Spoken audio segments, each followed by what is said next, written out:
Hi, everybody.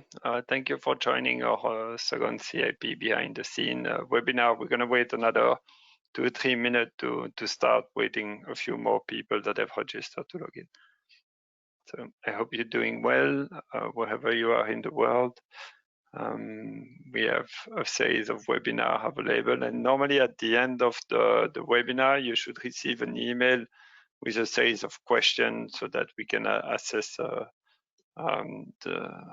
relevant was the webinar. And you will also have a link to download the video. In your control panel on the right or left of your screen, you should have a tab with handout, and we have put there the PDF of the slide we are presenting today. So feel free to download them. And then also you have the opportunity to raise questions during or after this webinar through the question tab. And if you ask those questions during the webinar as much as possible, we'll try to answer those as we speak during the webinar. Otherwise, we'll take the question at the end.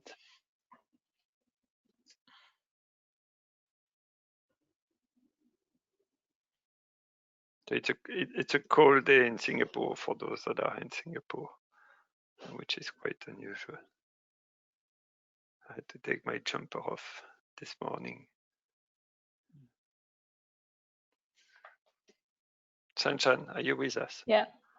Can you hear me? Yeah. Yes. Perfect. Good.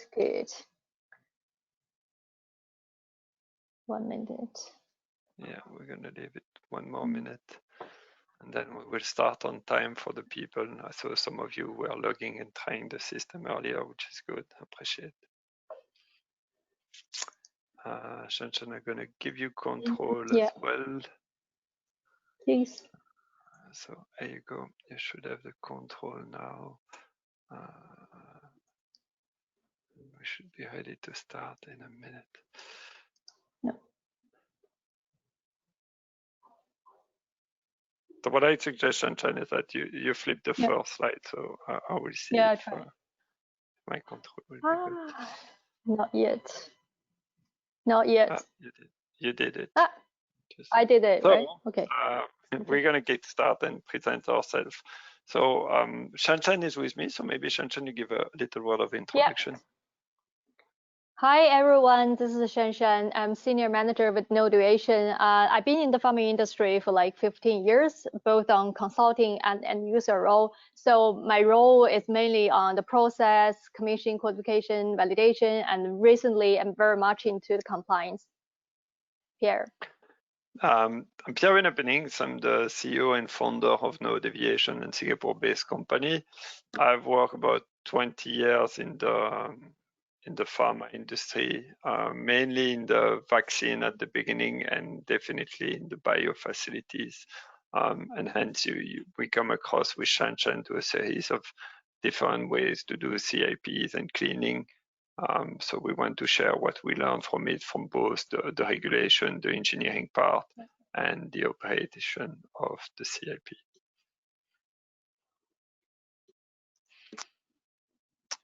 So this presentation is going to be in 2 parts. The first 45 minutes, we're going to talk about the CIP fundamental and what you need to do cleaning and CIP. Then we're going to look into the aspect of designing a CIP-able or cleanable process equipment and CIP skid. And then we're going to talk a little bit how all of that goes in the cleaning verification. We're going to leave 15 minutes to the Q&A. Now, we don't have anything planned after this webinar, so if we have to stay longer to answer your question, we're more than happy to do that. Otherwise, you can always drop us a little email and we could follow up with you. So in Node Aviation, when we work in the pharma, we like to put the patient on the top of the pyramid. And this patient needs a product. This product is made in a process, and this process takes place in facilities with some equipment, SOPs, and utilities. And the patient needs a quality target product profile. This is what he needs to get cured and have the less side effect. For that, we're going to make a product which we define by the critical quality attribute. So the critical quality attribute are what we need to build in a product to meet the patient need.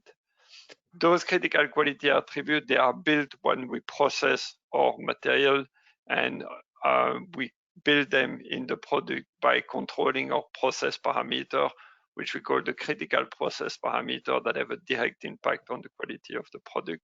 And those three definitions, QTPP, CQAs, and CPPs, you can find them in the ICH Q8. The ICH documents are freely available on the internet. Now, in order to control those critical process parameters, we will need to build in our facilities, in our equipment, but also in our SOP and in our pharmaceutical quality system, what we call the critical design element. So those are the system function and feature that will allow me to have those CPPs in control. And those critical design element is really what you're going to test in your qualification stage. And that is defined in the ISP Baseline Guide 5, second edition from 2019. Now, how does that play in the product life cycle? So if you take the FDA process validation guidance for the industry, also available on the internet, you really have, they define it, the three stages of your process. The first stage being your process design, where you're going to link those CPPs, your critical material attribute, to the different CQAs, and you're going to understand your product and process. Once this is done, we're going to build a facility. So we're going to design and build the facilities, and then we're going to commission, qualify, and validate the equipment, the series of equipment together, the equipment, the facilities, and the people and our SOP to demonstrate we can consistently deliver the product quality. So that's what we call the process qualification stage 2. That's where really no deviation is our core business, is to understand the CQA and make sure that the CVP are in control. And then you have the stage 3, because once you reach the validated stage, you need to make sure that you always manufacture in a consistent way compared to your validation. And then you take care of all the change. And that's what we call the continuous process verification. So really, the validation is what I like to see as the sprint before running the marathon. And you need to make sure that you consistently run the marathon the same way, which is your production. So what is a CIP? CIP means cleaning in place. It's referred to all the mechanical and chemical systems that are necessary to prepare the equipment for the manufacturing, either after a manufacturing run, that is, produce a normal fooling coming from your process, or when you're switching a processing line from one product to the other if you are in a multi-product facility. And a cleaning in place means that the cleaning takes place without moving or dismantling your system. And we will try to touch the system as little as possible after the cleaning. And we're going to show you some case study later on and the risk associated with it. So the CIP component that we're going to talk about, you have the CIP's kit, okay, which is providing the cleaning solution to the CIP supply to a target equipment, which is what you want to clean. And then you have the CIP return. When we do the recirculation during the cleaning, we go back to your CIP kit. One CIP supply and return can supply many target equipment. And so keep that in mind when you design and build your CIP kit. Those are the main component of a cleaning in place. So why is it important? Why is CIP important? A CIP is an important component in guaranteeing the product safety in the pharmaceutical processing plant. Successful cleaning between the production oil will avoid potential contamination and products that don't meet the quality standard. And carrying out a CIP correctly from design to validation will ensure a secure barrier between your production flow and your cleaning chemical flows. Now, it is also important that CIP is carried out effectively, and that is for the quality of the product, and efficiently, and this is for the quality of the business. And this contributes to an overall low total cost of ownership.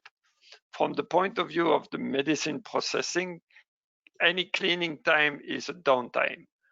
The equipment is not productive, and cleaning must also be carried out safely because very strong chemicals are involved that can be harmful to the people and the equipment. And finally, it should be carried out with the least impact to the environment by using minimal amount of water and chemical that you will need to treat after. So remember that the cleaning itself is not really a value-added step, but it's a necessary waste. So Shanshan, why are we cleaning? So as Pierre has mentioned, cleaning can minimize our carryover from one batch to the next. Also, it reduces the cross-contamination. Our regulation requirements stress on the cross-contamination. For example, we have the Ultralex Volume 4, which is the EMA CGMP. So in the Chapter 5, it clearly mentioned that cross-contamination needs to be prevented through the design of premises and equipment. Also, it will need to be supported by certain process design, some technical measure, some operation measure.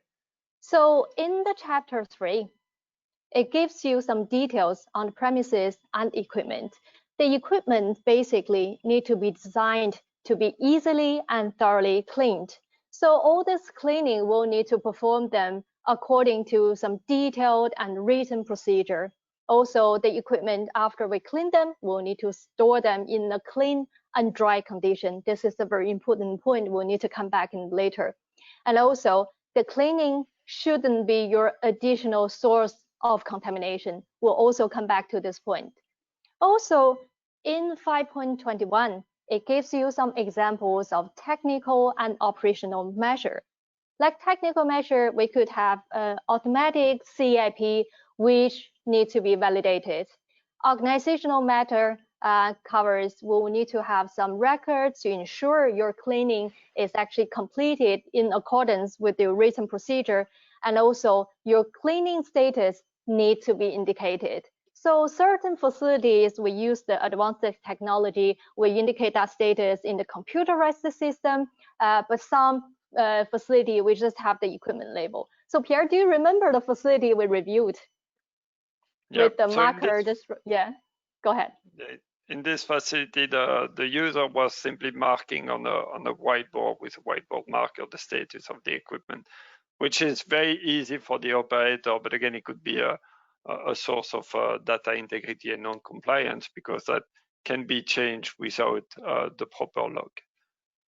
Yeah, so there is a balance between the visibility on site and the audit trail, and that's something to consider when you design your CIP system and your cleaning system.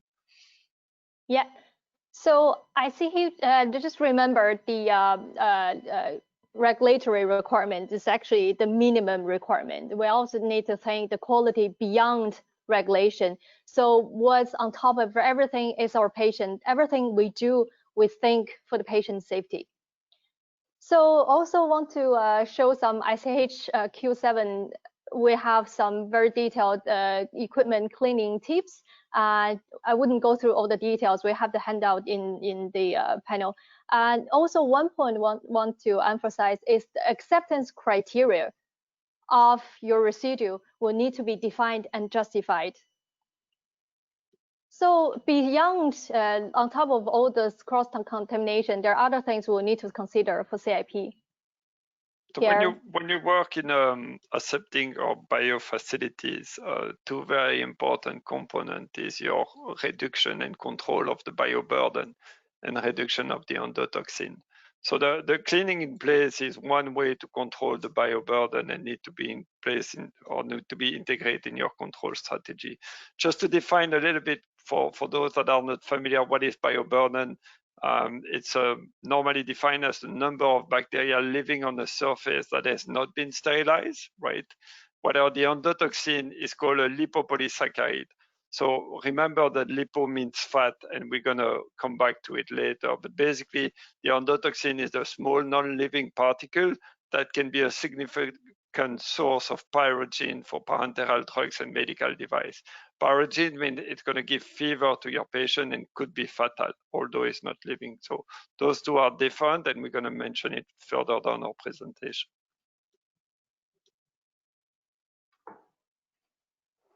Now, going back to my critical quality attribute and my critical process parameter, and we can apply that to the cleaning. The critical cleaning quality attribute, if you want, is that my target is my equipment is visually clean. And it's very important, the visually clean, because that also means you need to be able to look into your equipment as much as possible. You need to be removing, of course, all the cleaning agent, and Chan mentioned it.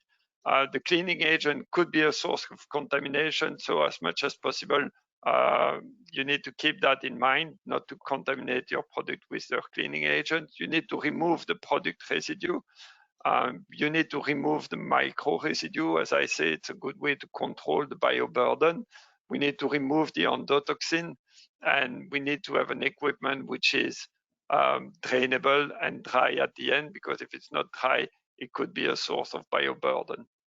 In order to achieve those goals of cleaning, my CIP will allow me to control a series of parameters, which are my critical cleaning parameter based on the Sinner cycle, as we had explained it during our first webinar, which are the temperature, the action, the cleaning agent concentration, and the process time. The process time means how long my cleaning agent will be in contact with the soil.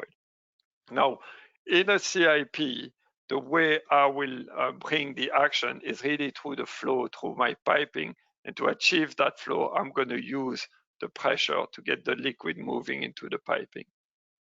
So remember, the TACT is what we're trying to optimize in every step of our CIP. So where do we find the tag changer? Yeah, so in the reality, right? And if you have noticed, this AE action is a different color than the other three, because this action is very much dependent on the target equipment, which is the piece of equipment you want to clean. So I've shown an example here is a vessel. So a vessel normally will need to have a spray ball to clean it. Then we'll have the CIP skid, which is providing the temperature and the chemical concentration. You will need to use the washer target equipment. And of course, you have your contact time, how long the chemical detergent and surface need to be in contact. But this temperature, concentration, and contact time, how I define them, how I determine them, is very much dependent on the soil you have on the equipment surface. So those soil, we'll need to study them in a smaller scale in the lab. Now let's look at the soil itself. So we're going to go in basic, because I think the best way to solve a CIP or any CAPA is really to understand the fundamental and then apply to those knowledge in your facility. The first thing is that you have a surface that need to be clean, and during your manufacturing processes, soil will adhere to the surface. So there is a first force there, which is the adhesive force holding the soil on the surface. And this is the one we need to beat. Yeah? So we need to have a counter force to remove the soil from the surface. And now you understand that different soil, different surface could have different interaction. So my counteracting force will be the mechanical force, the thermal force, and the chemical force. And you will see there again the tact, yeah, the action being the mechanical force, the temperature being the thermal force, the concentration being the chemical force, and the time I will leave those forces to act to remove the soil from the surface. But all those forces in a CIP, we bring them with the flow, right? It is really the flow that will bring me the water velocity as a mechanical flow. It is the solution flow that's going to bring the thermal flow. And it's again this flow that's going to bring my chemical to the target area that I want to clean. Then let's look at this, over the soil in a small scale and on the lab scale, like a coupon study, right? What are the typical soils we see in the biofacility? So cell culture and fermentation is basically the center of your biofacility. then naturally you have all these living cells or microorganisms in your process equipment. Then to grow those stuff, you will need to add some media in, provide the necessary nutrient to promote the growth. Then you have the protein, which is actually your product. Through a series of purification steps, and it's no different from other process steps, you added the buffer to facilitate all those purification steps. Then towards the end, definitely you add all these formulation components in your product. Then on top of all those, what is needed in your process, you put the chemical wash detergent on top of them. So you bring in this detergent. And all those soils, actually, they have different characters. Are they toxic? Are they like crazy and sticky to your surface, like the protein?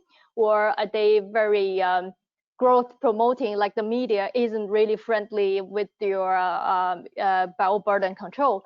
So all those are the soil characterization we'll need to do in the lab, but based on the surface material as well. So the same type of soil may have different interaction with different type of material. So we normally see some stainless steel as your vessel, as your hard piping, and we see through the process flow, the sealing material in EPDM or PTFE, they all have different bond to the same or different soils. Even for the same material, let's say the stainless steel, the surface finishing may have an impact as well. That's why we always stress on the RA, which is the surface finishing for stainless steel.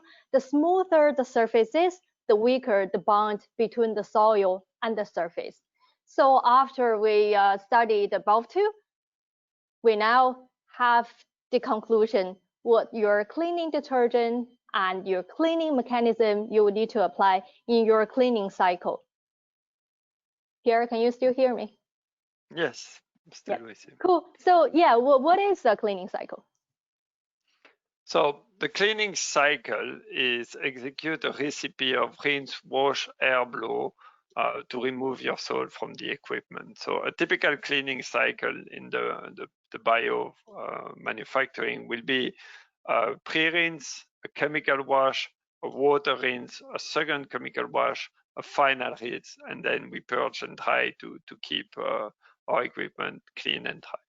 So it's also important to understand the role of all those steps so that we can, as much as possible, tune our parameter to meet the objective.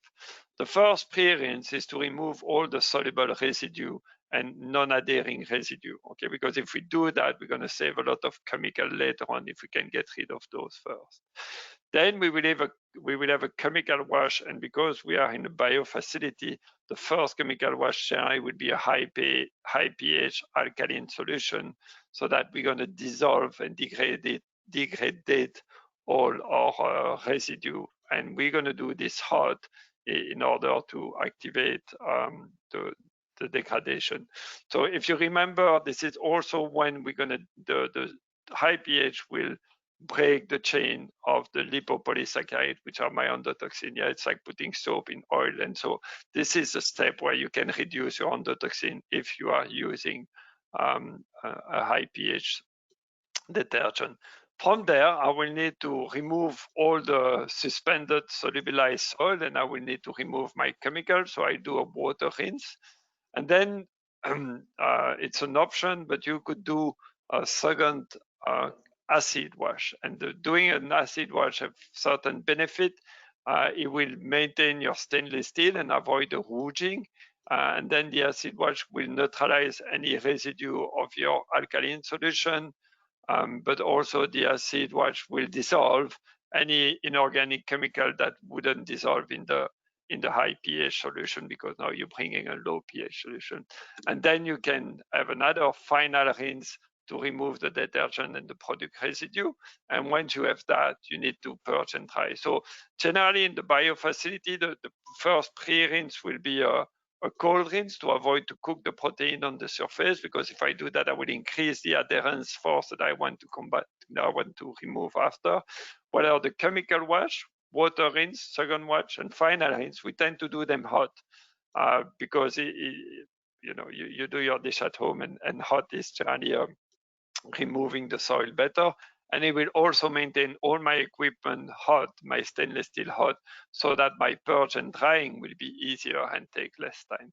So typically, you are looking at the target of 2 hours for a cycle, but it can really go from 30 minutes to 4 hours or more, depending on the complexity of your CIP circuit.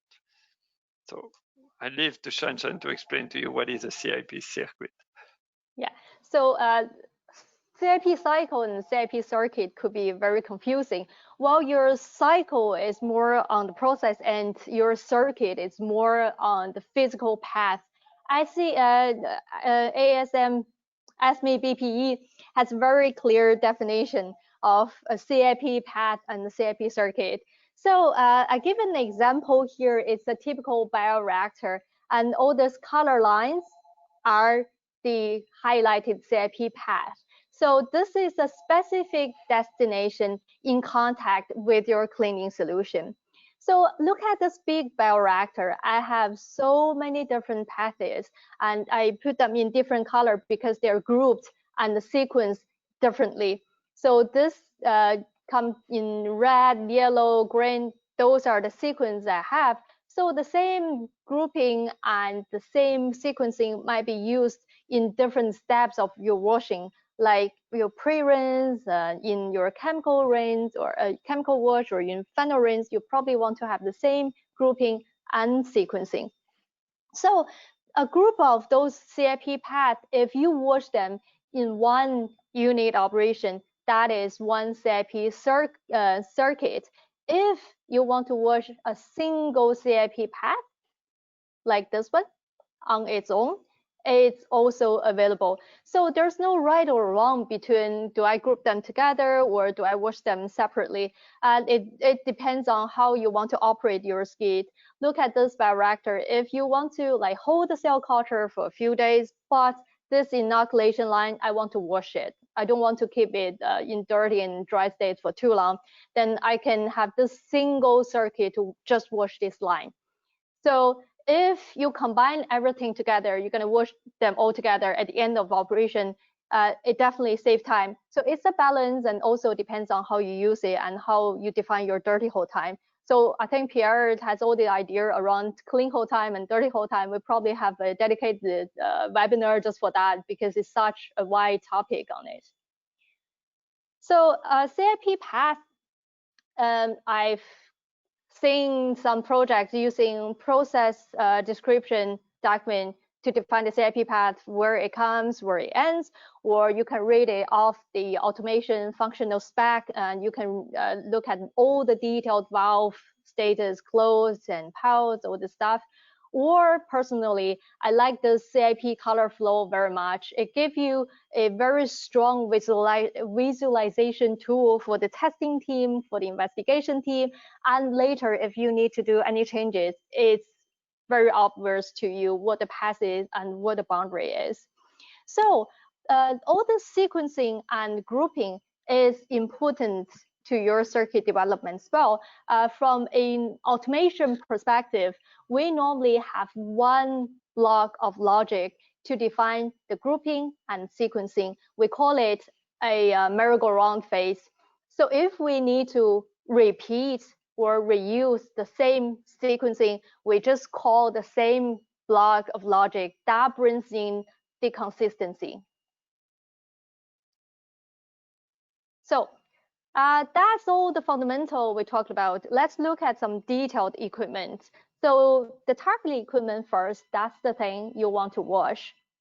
And remember the regulation requirements, but it's a minimum requirement. Our equipment need to be designed to be easily and thoroughly cleaned. We've shown here a typical example of a processing from the sending vessel to the transfer line into the receiving vessel. So to make sure they're easily and thoroughly cleaned, what we need to look at. For a vessel, we probably need to look at the surface finishing. Are they smooth enough? And then when you look at the surface finish at the beginning of your project doing your validation, keep in mind how that surface finish will age with the time and the maintenance of your equipment, and how damage to the surface could invalidate or challenge your original cleaning validation. Exactly. So the second thing, maybe we'll look at the spray ball coverage. I think Pierre can do a standalone webinar just on the spray ball coverage. Let's leave the details for the next one. If you're interested, please email us and we'll organize the second one. And the drainage. We mentioned that we want to keep the equipment clean and dry. So for the vessel, of course, it's your drain valve. You look at the bottom of your vessel, and for a pipe, we're always looking at the slope, and also the low is the point, we'll need to have some drainage. Then we have all this component on the vessel. What about them, Pierre? So again, for the drainage, remember it's easier to drain water than to remove a puddle of water with a blowing of compressed air. So really the drainage is important. We're going to look at those equipment, and the left picture is taken from, again, the ASME BPE that give a series of good example if you have to design pharmaceutical equipment.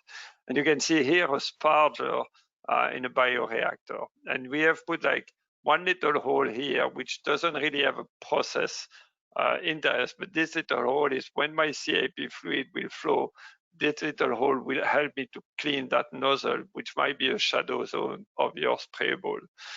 Another little hole will be at the low point of the sparger in order to allow all those cleaning solution and rinsing to drain naturally. So those are little things that if you forget during your design, you're going to pay the cost during the operating time of your CIP. Another thing is we talk about visually clean, and you can see here the nozzle you have in the red cloud, a white deposit. So regardless of what your sampling is telling you and your conductivity is telling you, if you have that white deposit on the right picture, you are failing your cleaning because that is not visually clean. Now, keep in mind that it's good to have a benchmark when of the visually clean when the equipment is clean, because for example, the white ring you are seeing here is simply the electropolish weld of the nozzle, and it's a difference of light refraction due to the crystal structure of your stainless steel that have been welded. So again, when you look at visually clean, remember how the system is when it is clean, and have a trained operator that can detect the dirt. Yeah.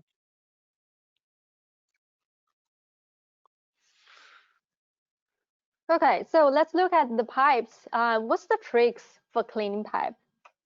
So we discussed earlier, and really the action is in the flow. So I have to put a little bit of engineering part, but remember things that the action come from the flow, and the action come if it's a turbulent flow. So the turbulence you can see on the upper animation, this is a turbulent flow that give you a good convection, both chemical and thermal, and have a condition at the limit of the pipe, which is much better than a laminar flow where the velocity at the limit of the pipe would be zero and therefore very little action. The turbulent flow is defined by the Reynolds number, which is proportional to the velocity of your fluid, and that's why you could hear that 1.5 meter per second is the trigger to come to the turbulent flow. So you should have a flow that allow you to have a 1.5 meter per second velocity in your pipe so that you bring the correct action. And you need to simulate those turbulent conditions or laminar conditions when you're doing your study. So if we take the ASME BPE table there, you can see for a half-inch pipe, that means a flow of 6.3 liter per minute. Yeah. Whereas for a 2-inch pipe, it's 162 liter per minute, and after that, it's not linear, so we shouldn't really go in above 2-inch pipe. Now, one thing you remember is that it's easier to get a turbulent flow in a small pipe than a big pipe, but by design, we will have big pipe in our facility, and for example, inline filter housing could be a very big pipe that are difficult to clean, and we're going to talk to that a little bit later. So one thing to remember here, you want a turbulent flow. This is given by the velocity of the fluid, and this table helps you to know the minimum flow. Now remember that the flow is what you pay. It costs money to increase the flow, because that's the energy I need to pay to get my fluid to move. Also, all the small components we have on the pipe, like some T-branches, some elbows, could that be your issue, Pierre? So the one that are familiar with clean utilities, you know that we have a zero dead leg, or we try to minimize a dead leg in your clean utilities, because those are area where you have no flow, right? And so the trick with the CIP compared to the clean utilities is that the flow can change direction, whether it's your product flow or it's your cleaning flow, and there is a lot of things to consider. So you can consider those in your design.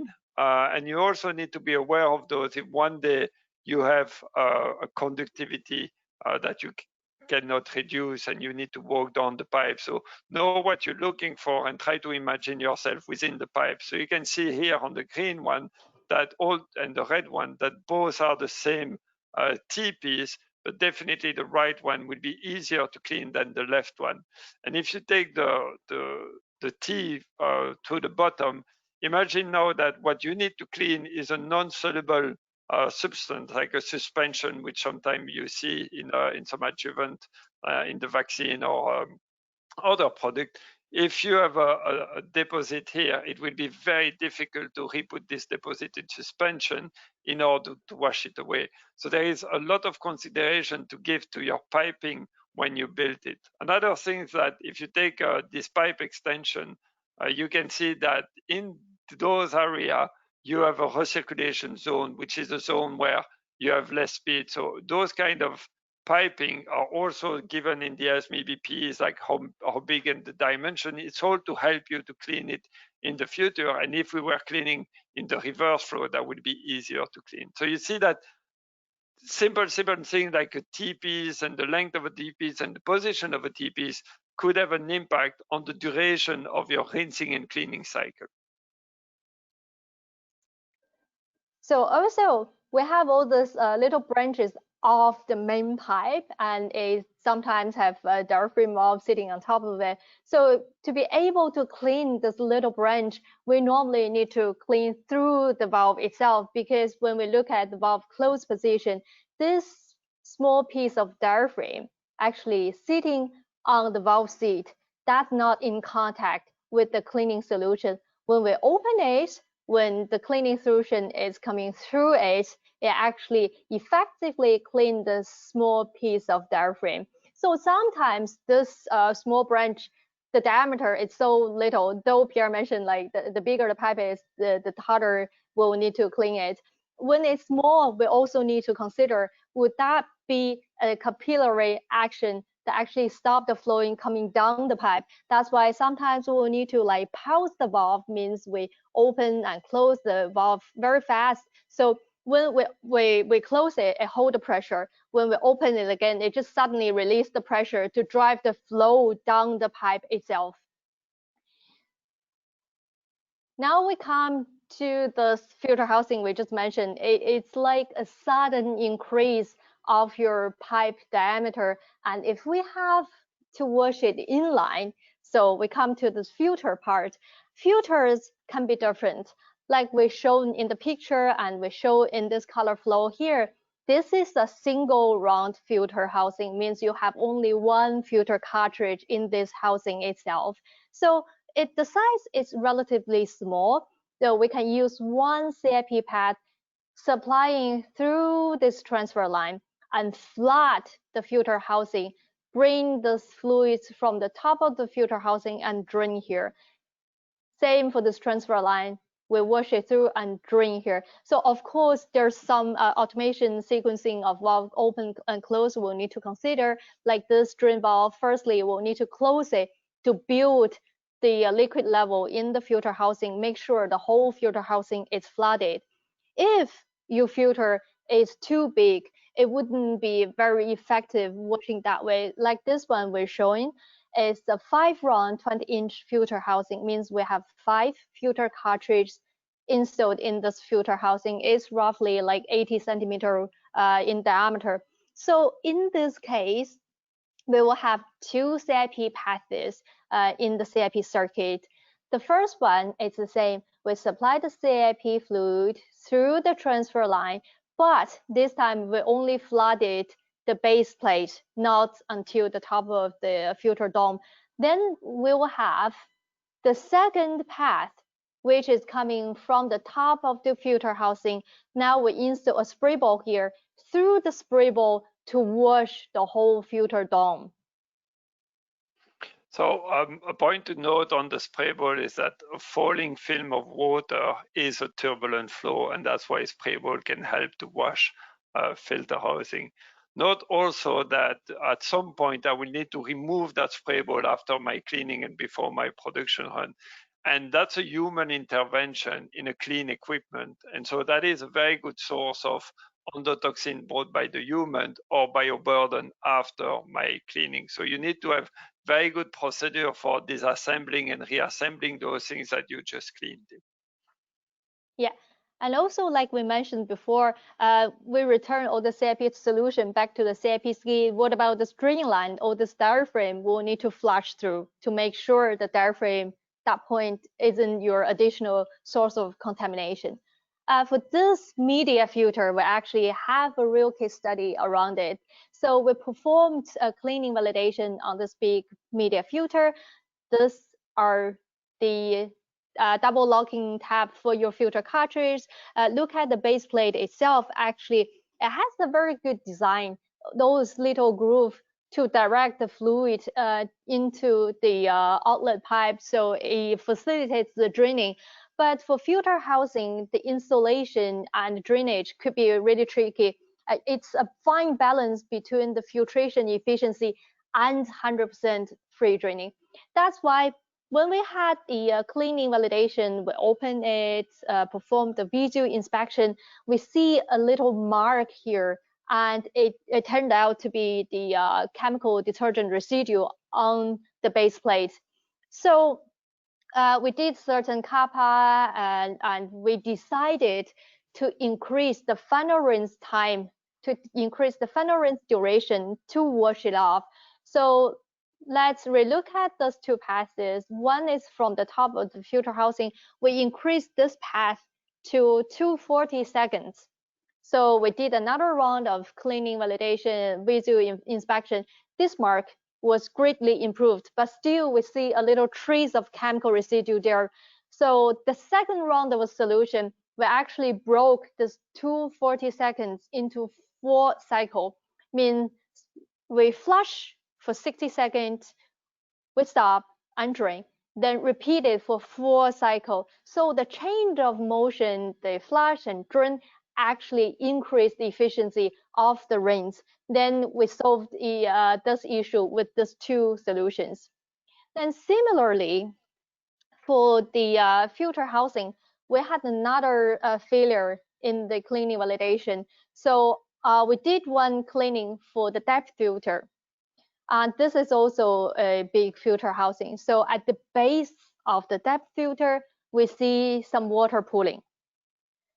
So interestingly, I had the same depth filter installed on another line, exact the same type, exact the same size, and I didn't have that issue at all on the other line. And after some investigation, we found out when we're installing the first depth filter, we actually tilted it at around 4 degrees. But for this filter housing, we couldn't. So it turned out at that stage of the project, we couldn't rectify this kind of installation issue, resulting in my cleaning hold time is greatly reduced because I couldn't hold this piece of equipment in the dry status. So it also brought up another point. Now we're doing commissioning, qualification, validation. We always want to apply the bracketing approach, means we group the similar equipment, the equipment with a certain equivalency together as a group. So we only demonstrate the parent one, the child one, we can have a reduce the scope of testing.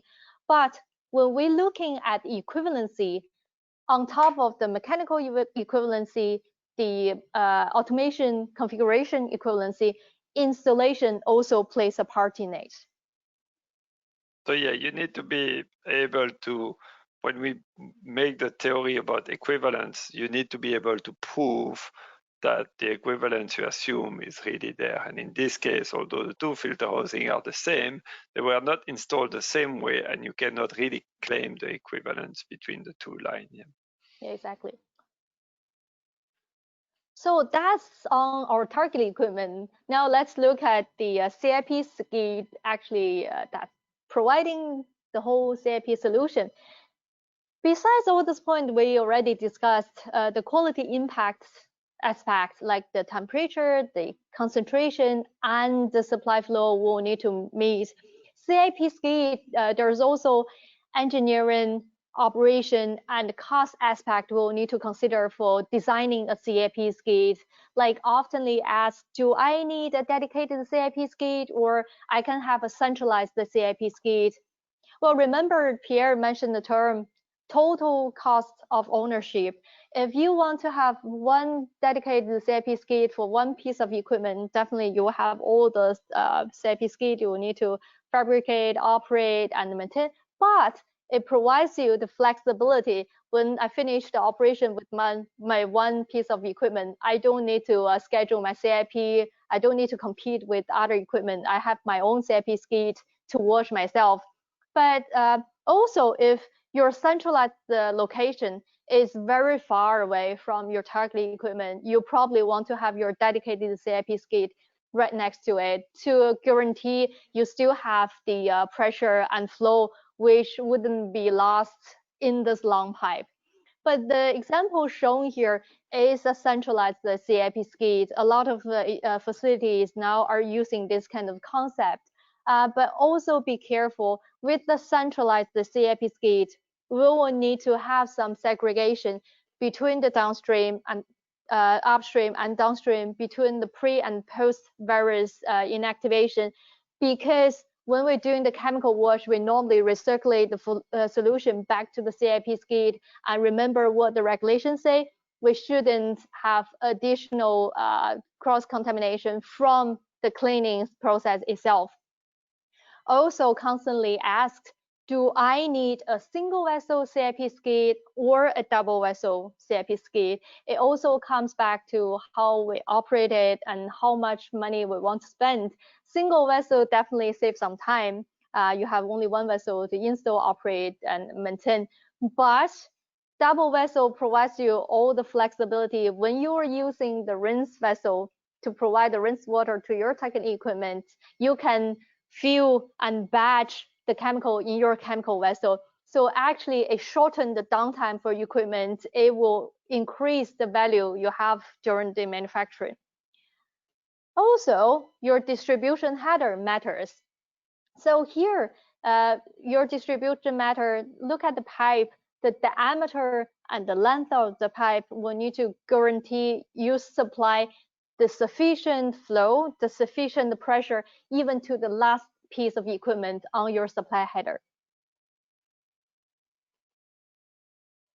So we talked about all this fundamental stuff. Now, does my cleaning process work? We will need to demonstrate certain things. Like what to demonstrate? Pierre, can you recap on all those parameters? So again, go back at the beginning, and when you are at the beginning, think at the end. Yeah. So here we need to demonstrate that I met my CQA. So as part of my cleaning validation, I will need to demonstrate that I'm visually clean, that I've removed the cleaning agent residue, that I don't have product residue, that I control my micro and bioburden, that I have a dry and clean equipment, that my conductivity, which is a good indicator online, meet my acceptance criteria that I have defined, and that I could lower my endotoxin. Would I be in a quality target product profile that is a parenteral drugs? In order to do that, remember we have the tagged and those parameters, TACT, which are temperature, action, concentration, and time, will need to be tuned for every step of your cleaning process.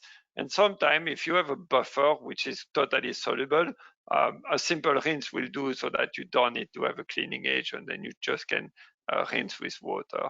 In order to do that, there is tons of critical design elements that you need to consider during the design of your facility.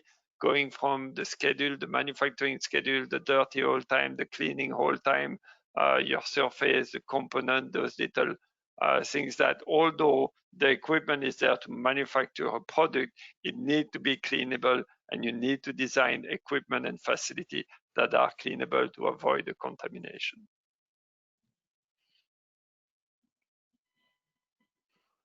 So that will lead us to the cleaning validation program, right? Once you have a working CIP, you're going to enter in your cleaning validation, and we can make another webinar based on that. But before you can do a cleaning validation program, you need to have all your target equipment commissioned and qualified.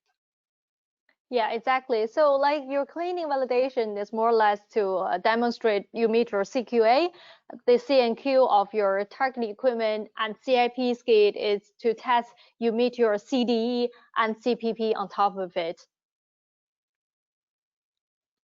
Then your CIP skid need to be, of course, commissioned and qualified before entering in the cleaning validation. You need to get the sampling procedure in place. That means you might have to develop specific analytical method for testing your CIP and cleaning sample. Therefore, you need a lab with a complete validated lab. Yeah. And also your environment, your clean room, you probably want to perform your environment monitoring PQ before you enter into cleaning validation, just to make sure when you open the equipment, when you take the sample, you wouldn't bring in additional contamination into your already cleaned equipment. And all your utilities, whether it's the compressor or the water, you need to have them perform the performance qualification. That means that you need to have done the C&Q before, because if those things are not in control, you cannot do a cleaning validation. There is just too many variables. Yeah. Yep, exactly. So on top of that, we have all the C&Q work done. Our CIP needs to be generated in parallel. It covers our operation CIP, our maintenance CIP, our sampling CIP, all this good stuff to make sure we do such things in a consistent manner. So all those SOPs need to be put in place, and because you put SOPs in place, remember, you need to train all your operators to those. And so the cleaning validation, like the process validation, is really a big orchestra playing together, and you cannot hope that things are going to go well. You have just too many factors that could go wrong. So this is really a good planning and anticipating the success of it that will allow you to put the control measure in place to achieve the successful cleaning. So if we go back to our cycle. Yeah. So our cleaning validation, if we have a strategy document, that's our cleaning validation master plan. It gives you the overall plan and strategy for everything. Of course, our patients are always the focus. They're at the center. Then we use back the same circle because we want to show that the same like life cycle philosophy applies everywhere in our pharma industry. So to develop a CV master plan, you probably want to cover the first part is your development. That's the science behind the scene. You want to state what's your worst case soil, what's your carryover limit, what's your analytical method, etc., etc. Then the big chunk of the cleaning validation itself, we definitely want to validate all the CIP circuits. We want to validate the dirty whole time, the clean whole time. So those will need to include in the scope what equipment we're going to validate, what circuit, and also what approach we want to apply to the validation. For example, the family and the grouping approach. Also, we gave an example previously. In terms of equivalency, we'll need to be really careful. Also, the acceptance criteria and the documentation we need to generate through the whole CV process. Also, those approach should be the risk-based approach. And ICHQ9 actually gives you a very good idea on the quality risk assessment and risk-based approach.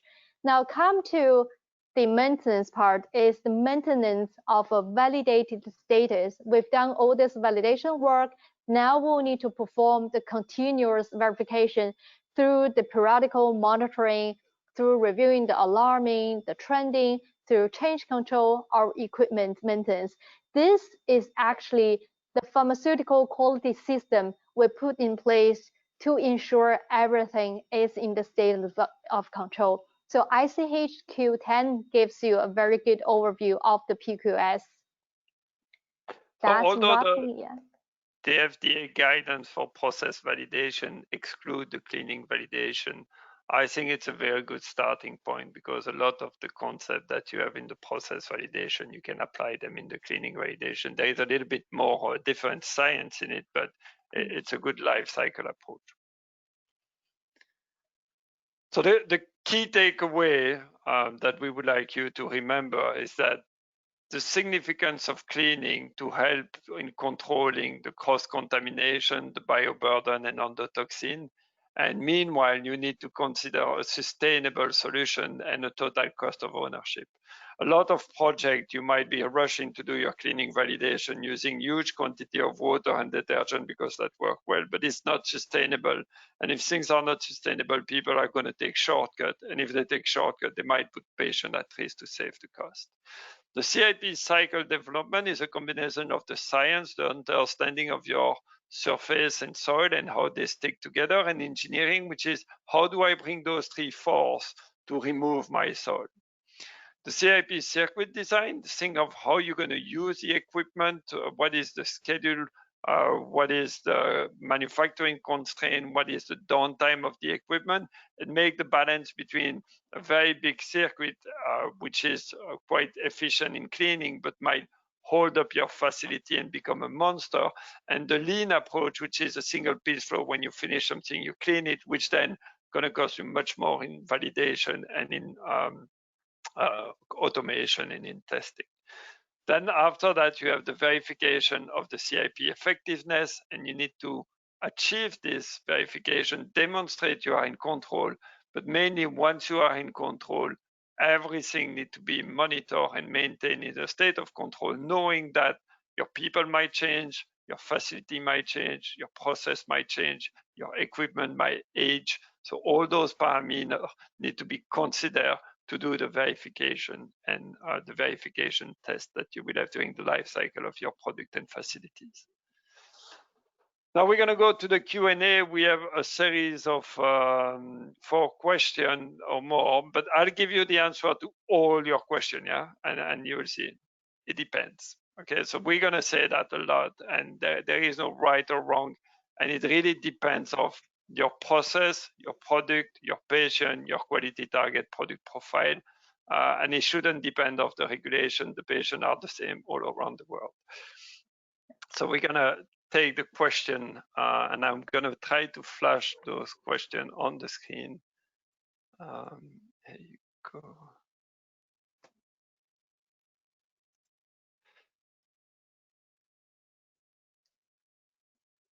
Shanshan, you can talk to the audience while I'm putting the slide together. Okay. So I think we have some questions which received offline. Maybe we'll answer this two first. You can answer those, but I cannot. Well, we'll have to answer the question. I will have to read the question because unfortunately I cannot open the presentation with the question. Should I do it? Yeah, you can if you want to. Do you want me to pass over the presentation to you? Let me see if I have the right slide.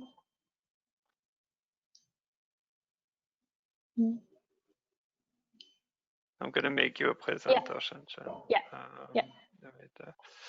Make Shanshan presenter. Yes, you can be a presenter. Show my screen. Anything coming up? Yeah, we can see your screen. Yeah, can you see this slide? Yes. Cool. So it's gone. Is it gone? No, it's there. What is the maximum allowable free chlorine concentration in ppm in the feed water for a pre-rinse and chemical wash of a CIP cycle? To give a bit of more detail about my question, generally we use purified water for pre-rinse and chemical wash and WFI for final heat. But if I choose to use a soft water that is filtered and softened municipal water for pre-rinse and chemical wash, then what concentration of free chlorine I have to restrict in soft water to ensure 316L or stainless steel tubing and vessel is not compromised for the corrosion and pitting? Yeah, so to answer this question, actually, I took a screenshot. This is the EMA guideline to pharmaceutical water usage. So it gives you, excuse me, some rough idea. Like for different product type, what's the minimum water quality you will need to have? So assuming we're talking about a bio facility, so bio product, we always have the injectables and the vaccine stuff, so it's a sterile product. The minimum quality of the water is PW for the initial rinse.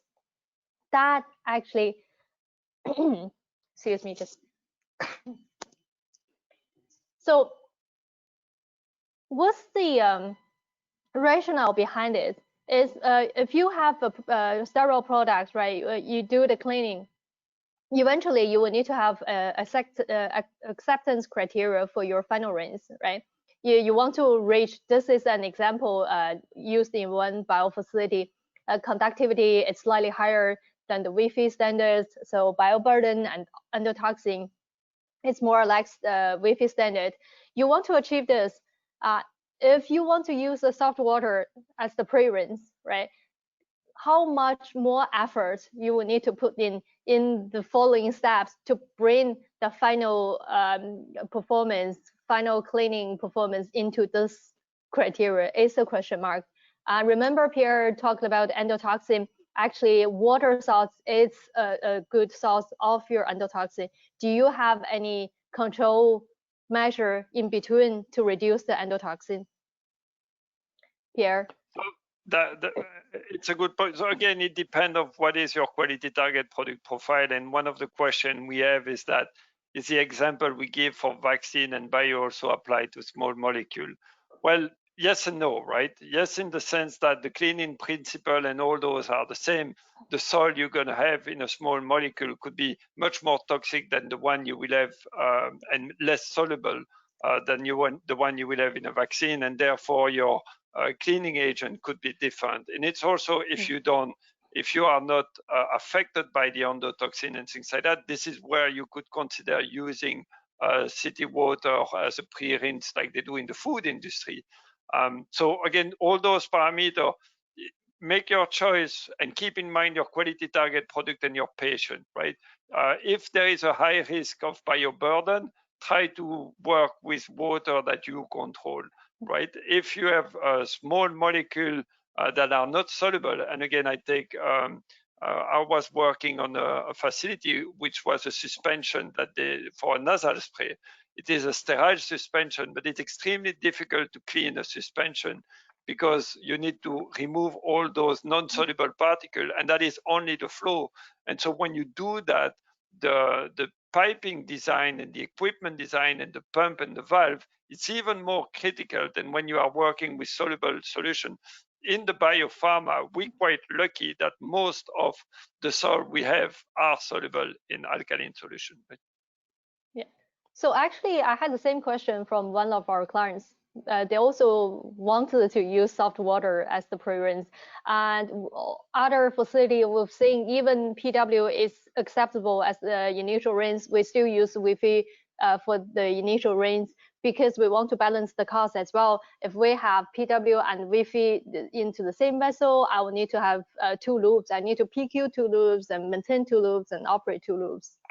Yeah. So if you have purified water somewhere in your facility, you could consider. I did a whole 1-month study to see the cost saving and the return on investment of installing a purified water loop to be able to do those CIP. it's really it's cost versus quality, and it's not only the installation cost, it's also the operation cost, the validation cost, and the maintenance of that validation if you have to maintain 2 loop validate compared to 1, right? And the risk you are taking. We have one question regarding the gasket and valve and how do you check if they are clean. So gasket and valve, again, you need to make in your laboratory study.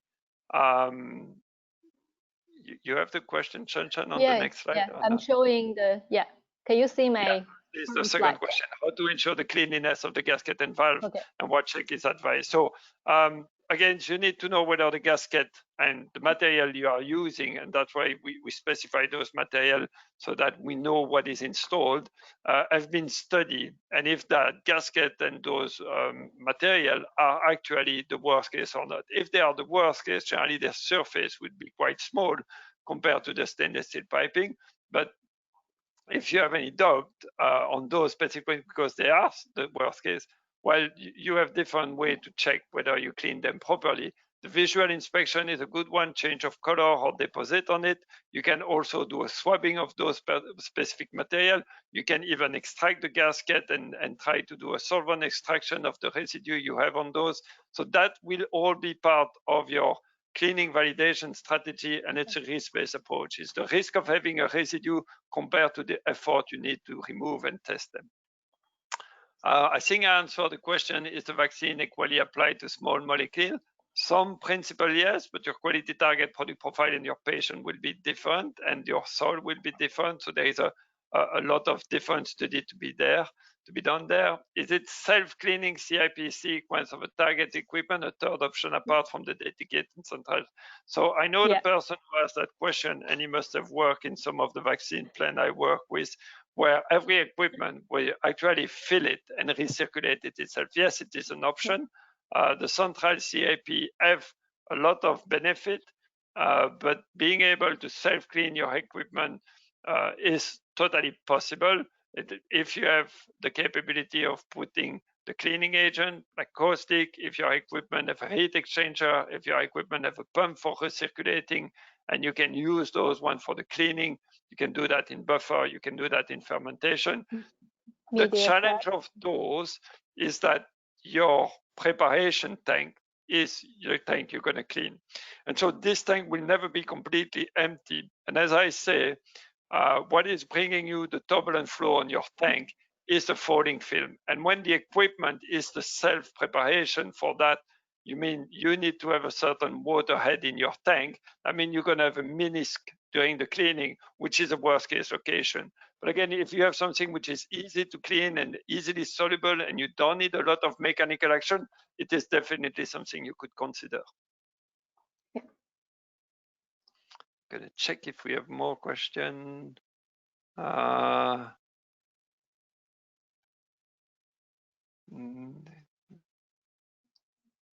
Well, what are the recommended neutralizing agent after the first cleaning? Agent wash, which is alkaline. How do you select a suitable cleaning agent? So the selection of the cleaning agent, you have people that are specialized in it in different labs, and they will conduct that cleaning study.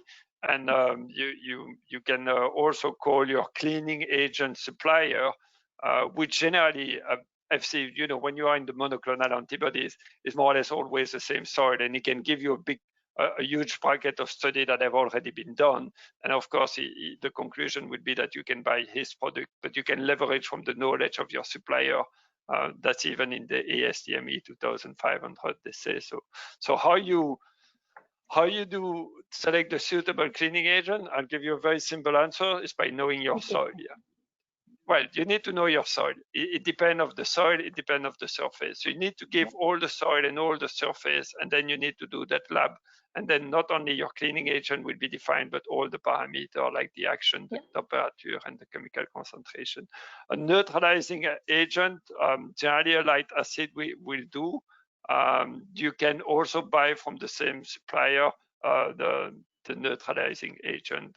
And what you find the difference in those CIP 100, like we have here in the question, is that, you know, it's not only the caustic. There is a lot of little additive that have been tested to be safe, that they've put in it to have a cleaning agent that is more wet, that is stick more to the soil and not too much to the different surface by adjusting all the surface tension of the agent. So there is a real science behind that, and that's something you can discuss with your supplier.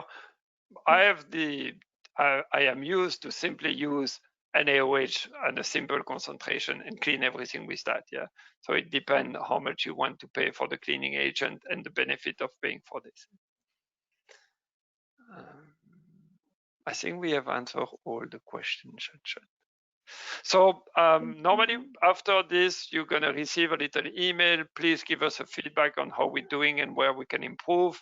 If you want to have a specific webinar, we talk about dirty all time, cleaning validation, spray ball coverage, and how and where you do those. We're more than happy to continue sharing the knowledge. And in that email, you will have a link where you can watch the recording of this. And remember that on the you will have the handout here on the GoToWebinar. You can go and download those handouts. Good.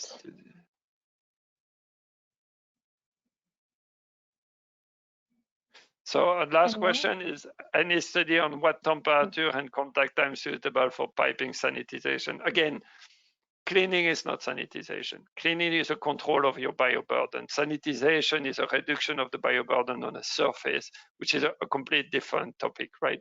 So as much as we want here to control the bioburden, 60 degree with caustic will be good enough to clear a lot of bioburden, but it's not a sanitization. It doesn't define as a sanitization. And the main point is we want to keep it clean and dry to avoid to rebuild bioburden while we are in our cleaning whole time. I think we did an hour plus, so we're gonna leave you go back to work. Thank you all for joining us on this webinar, and follow us on LinkedIn. We're gonna have more webinars coming. Thank you. Bye-bye, Shanshan. Thanks, guys. Bye.